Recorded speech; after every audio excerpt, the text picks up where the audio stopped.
রিতা হাসি মুখে বাড়ির ডোরবেল বাজায়, কিন্তু কেউ দরজা খোলে না। আরেকবার বাজানোর পর ভেতর থেকে দরজা খোলার শব্দ ওদের কানে আসতেই সবাই নিজের নিজের হাত পেছনে নিয়ে দাঁড়িয়ে থাকে। দরজা খুলে বেরিয়ে আসে ঋতু। ঋতু তার বন্ধুদের দেখে খুব খুশি হয়। আরে রিতা, প্রবাল, তোরা? বিকি আমাকে একবারও বলেনি যে তোরা আসবি। আগে থেকে বলে দিলে কি সারপ্রাইজটা থাকতো? কি বলিস বিকি? হ্যাঁ ঋতু, রিতা ঠিকই বলেছে। তোমাকে সারপ্রাইজ দেওয়ার জন্যই তো কিছু জানাইনি। আজ যে তোর জন্মদিন, সেটা শুধু লাভারের সাথেই মানালে চলবে?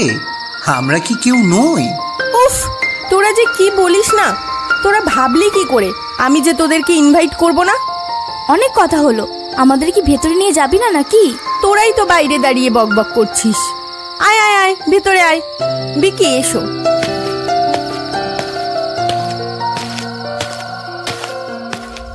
বিকি, কেন আমাকে আগে বললে না যে তোমরা আসছো?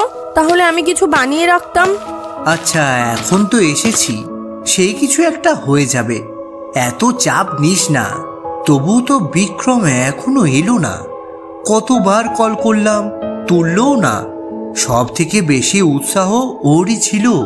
ঠিক বলেছিস, পরে চলে আসবে হয়তো।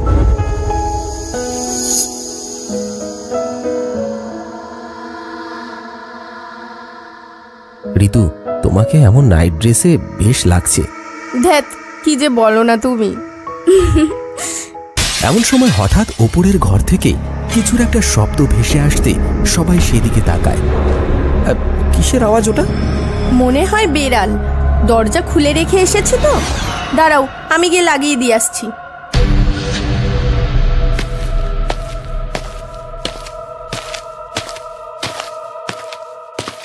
কথাটা বলে ঋতু সিঁড়ি দিয়ে উপরে উঠে যায়। সে চলে যেতেই প্রবাল নিজের পকেট থেকে কিছু একটা বের করে কেকের উপরে ঢেলে দেয়। তারপর হাসি ফোটে সবার মুখে। বিক্রম হয়তো এতক্ষণে নিজের কাজ শুরু করে দিয়েছে। বেশ মজা হবে বল। শুধু বিক্রমের গুণ গাইলে হবে? ক্রেডিট আমারও আছে। আমি যদি ওকে না পটাতাম তবে কিভাবে হতো? আচ্ছা আচ্ছা, এবার তোরা থাম। ঋতু চলে এলে সব শুনে ফেলবে। ততক্ষণে সিঁড়িতে কারণ নেমে আসার আওয়াজ পাওয়া যায়, আর সবাই চুপ হয়ে যায়, নিজেরা ঠিক হয়ে বসে। আমার যে কি খারাপ লাগছে না, কি বলবো। এত রাতে কি সুন্দর তোমরা আমাকে বার্থডে উইশ করছো, আর আমি তোমাদের কিছুই খাওয়াতে পর্যন্ত পারছি না। ঠিক আছে, আমি কিছু খাবার অর্ডার করে দিচ্ছি। আরে না বাবা, থাক, ওদের শরবত খাইয়ে দিলেই হবে, এত চাপ নিও না। আমি তোমার জন্য অনেক গিফট এনে অপেক্ষা করে আছি। চলো, ও উপরে গিয়ে দিচ্ছি। সত্যি বলছি, তোরা যে এখানে এলেই আমার খুব ভালো লাগছে। এই কয়েক মাসের মধ্যেই তোদের সাথে বন্ধুত্ব হয়ে গেল, আর বিকির সাথে রিলেশন। তোরা যে আমাকে এত আপন করে নিবি আমি তা ভাবতেও পারিনি। এতে না ভাবার কি আছে? একই কলেজে পড়ি, বন্ধুত্ব না করে থাকা যায় নাকি? তবে একটা কথা আমাকে স্বীকার করতেই হবে, তুমি আমার জীবনে না এলে বুঝতেই পারতাম না ভালোবাসা এত মিষ্টি। দেখিস আবার ডায়াবেটিস না হয়ে যায়। সবাই হাসতে থাকে। সেই সময় আবার একই শব্দ রান্নাঘরের দিক থেকে এলে সবাই সেদিকে তাকায়। ওই বিড়ালটা আবার এসেছে। তোরা বস, আমি তোদের জন্য কিছু নিয়ে আসছি।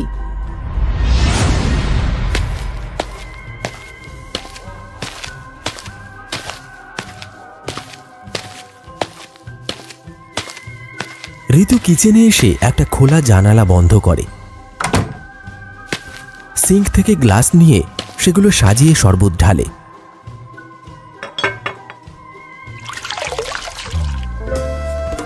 তখন বিকি এসে ওকে পেছন থেকে জড়িয়ে ধরে। বিকির চোখ বন্ধ, ওর ঘাড়ের কাছে মুখ আনতে মুখে ভেজা ভেজা ঠেকে। তাকিয়ে দেখে ঋতুর ঘাড়ে রক্ত। সে ভয় পেয়ে সরে যায়। ঋতু ওকে দেখে হেসে ওঠে। তারপর নিজের হাতে শরবতের বোতল দেখায়। বিকি বুঝতে পেরে হাঁপ ছাড়ে। যা ভয় পাইয়ে দিয়েছিলে, কখন যে ঘাড়ে ওসব লাগালে। ওটাই তো মজা, কখন যে কার কি হয় কেউ জানে না, বুঝেছো? তাই নাকি? তাহলে তো কেউ জানবে না এই কিচেনে কি হচ্ছে। কি হচ্ছে কি বিকি? ছাড়ো এখন। চলো এখন ওদের শরবত দিয়ে আমার বাড়ির রুমগুলো দেখাবো। আর আমার বেডরুমটা দেখবে না? ভিকির মুখে হাসি ফুটে ওঠে। তারপর দুজনে শরবতের ট্রে নিয়ে নিচে চলে আসে আর সবাইকে ভাগ করে দেয় ঋতু।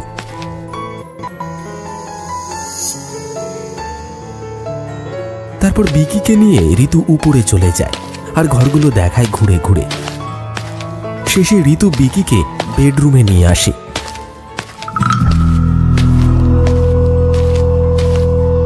কি, এবার তো বেডরুমে এলাম, এখন দেব নাকি গিফটগুলো?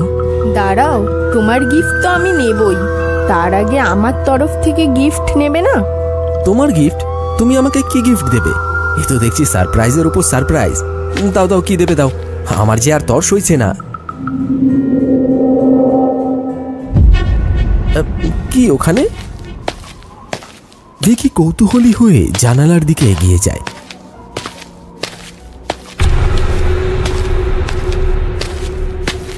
এক টানে পর্দা সরিয়ে দেয়।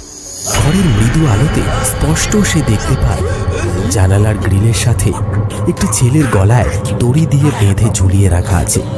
ভিকি চিনতে পারে এটা বিক্রম। অস্ফুট আর্তনাদ করে ওঠে সে। ওর মুখ দিয়ে গোঙানির মতন আওয়াজ বের হয়।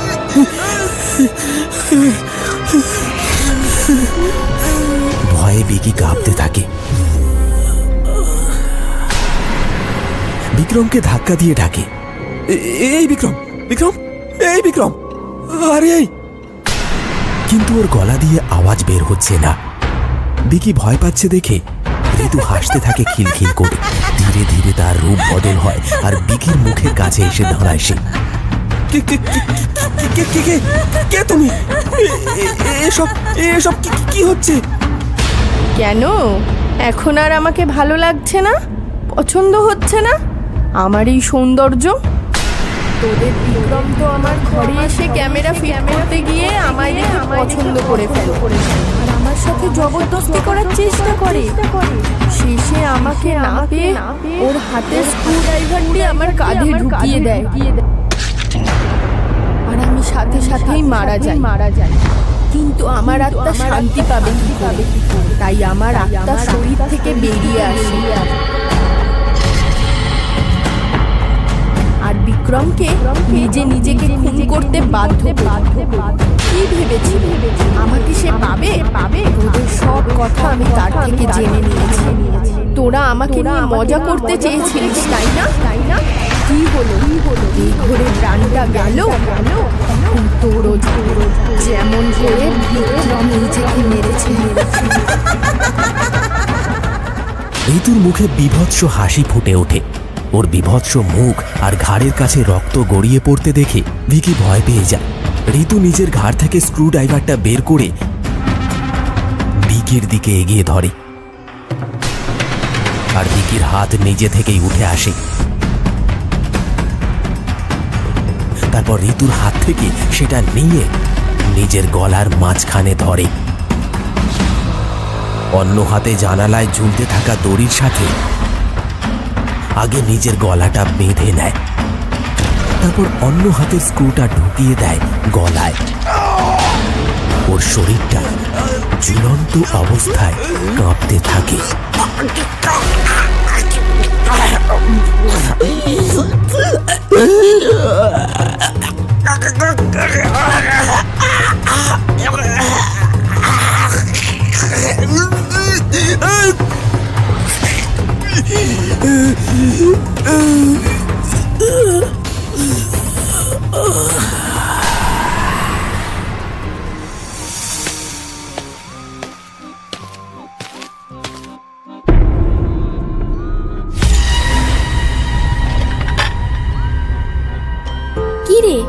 কোথায়? ও উপরে শুয়ে আছে। বলে কি না তুমি যাও, আমি আসছি। তোরা তো বেশ এনজয় করে নিলি, আমাদের জন্য কি ব্যবস্থা? কিন্তু বিক্রম এখনো এলো না কেন?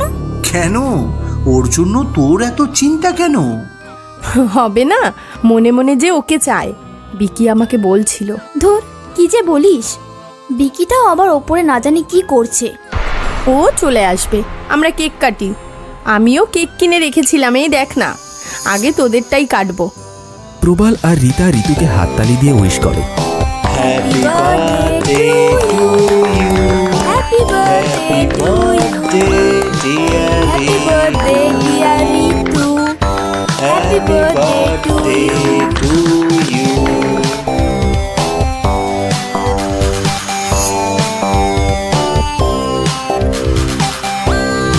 ওরা অপেক্ষা করে কখন ঋতু নেশায় ঢলে পড়বে।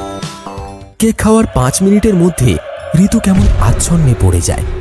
রীতা আর প্রবালের মুখে হাসি ফোটে। ওরা দুজনেই উপরের ঘরে দৌড়ে যায়।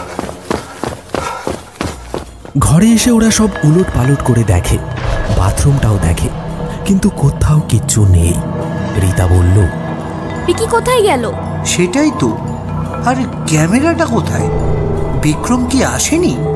কিন্তু ও তো আমাকে এসএমএস করে বলল ও এসেছে, তারপর তো জানি না কি করেছে। আমার মনে হয় ঋতু একটা কিছু করেছে, ও জানতে পেরে যায়নি তো।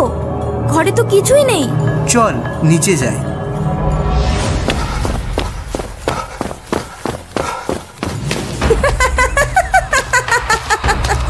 ঋতু একাই হাসছে, ওর দিকে ভীত চোখে তাকিয়ে থাকে দুজন।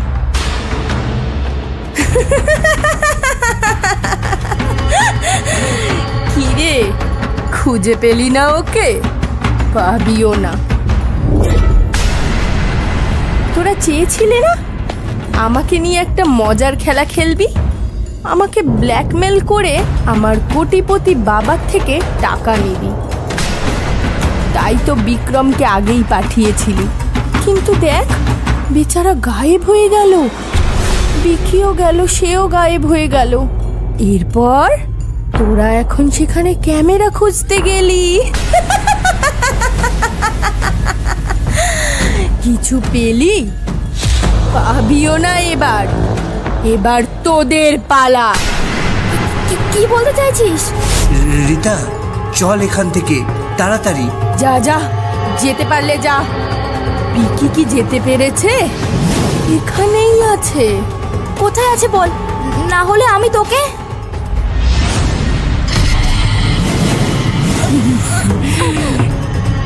কি করবি?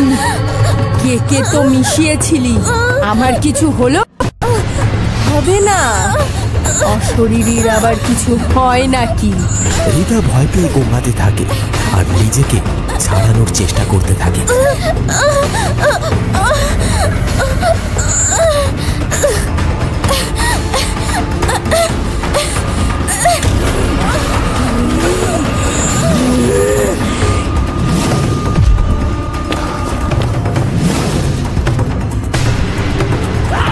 কি ভেবেছিলিস পালিয়ে বেঁচে যাবি? পারবি না, তোদের তো একটা জিনিস দেখানো হলো না। ঋতু যেন ওদের নিজের শক্তিতে টেনে নিয়ে আসে টেবিলের কাছে। তারপর টেবিলে রাখা ঢাকা জিনিসটা দেখায়।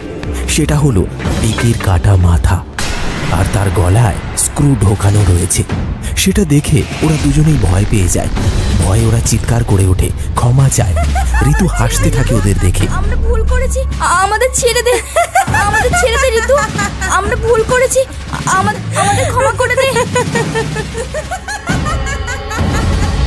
এই স্ক্রুটা নেই, আমি ওর কথা শুনেছি,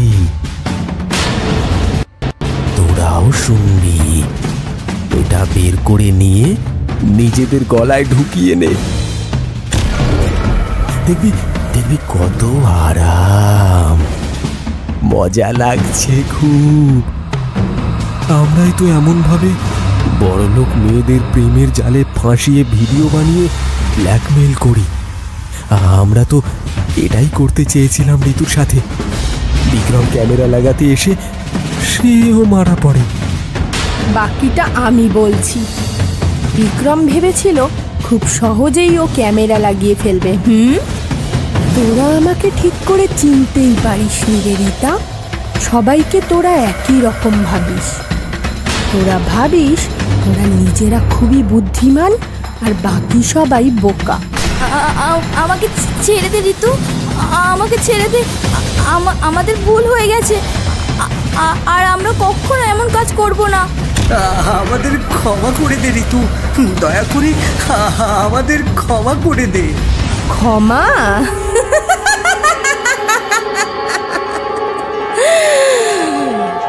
কত নির্মম মেয়েদের তোরা অত্যাচার করেছিস, তারাও নিশ্চয়ই কত ক্ষমা চেয়েছিল তোদের কাছে। তখন কোথায় ছিল তোদের দয়া মায়া? তোদের এই গ্যাংটা আমি শেষ না করলে আমি শান্তি পাবো না। নে রেটা, তোরাও দেখ কত মজার খেলা। তুই প্রবালকে মারবি আর প্রবাল তোকে। ঋতু, ঋতু, আমাদের ছেড়ে দে ঋতু, আমাদের ছেড়ে দে ঋতু, আমাদের ছেড়ে দে। বিকি যেটা বলছে কর এক্ষুনি, না হলে আমি তোদের করছি করছি করছি।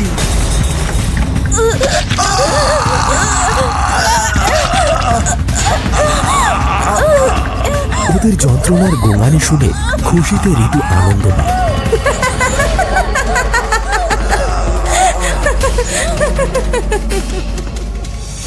ঘরে পুলিশ চিন্তিত মুখে দাঁড়িয়ে আছে। রিপোর্টাররা সব ছবি ক্লিক করছে। জানালায় 4টি লাশ ঝুলছে দড়ির সাথে গলা বাঁধা অবস্থায়। বিছানায় একটি মেয়ে গলায় স্ক্রু বিঁধে যাওয়া অবস্থায় পড়ে আছে। দেখুন কি মর্মান্তিক অবস্থা। 4 বন্ধু এক বান্ধবীর জন্মদিনে এসে নিজেদের জীবন হারালো, সাথে অন্য এক বান্ধবীর গলায় স্ক্রু ড্রাইভার বিদ্ধভাবে মৃত অবস্থায় পড়ে আছে বিছানায়। পুলিশ তদন্ত করছে। তাদের অনুমান এখানে যে বিছানায় পড়ে আছে তার জন্মদিন ছিল, কেননা এটা ঋতু লাহিড়ীর বাড়ি। নিচে কেক কাটাও হয়েছে, তবে তার এই 4 বন্ধু এখানে কখন আসে কেউ বলতে পারছে না। অনুমান করা হচ্ছে রাতের বেলায় ওরা এখানে এসেছিল। এরপর কোনো দুঃসহ সময়ে আততায়ী এসে মেয়েটিকে মেরে ফেলে। বন্ধুরা বাধা দিতে আসলে হয়তো ওদেরকেও খুন করে জানালায় ঝুলিয়ে দেওয়া হয়। দেখেই বোঝা যাচ্ছে ওদের শ্বাস রোধ করে মারা হয়েছে। রাতের অন্ধকারে এখন কি তবে বন্ধুর জন্মদিনও সেফ নয়? বার্থডে উইশ কি তবে ওদের মৃত্যু ডেকে এনেছে? পুলিশি তদন্ত চলছে। বিস্তারিত খবর জানতে আমাদের সাথে থাকুন। বন্ধুরা, আমাদের আজকের এই গল্পটি তোমাদের কেমন লাগলো অবশ্যই কমেন্ট করে জানিও। আর এরকম আরো ভয়ঙ্কর কাহিনী দেখতে অবশ্যই চ্যানেলটিকে সাবস্ক্রাইব করে পাশে থাকা বেল নোটিফিকেশন অন করে রেখো।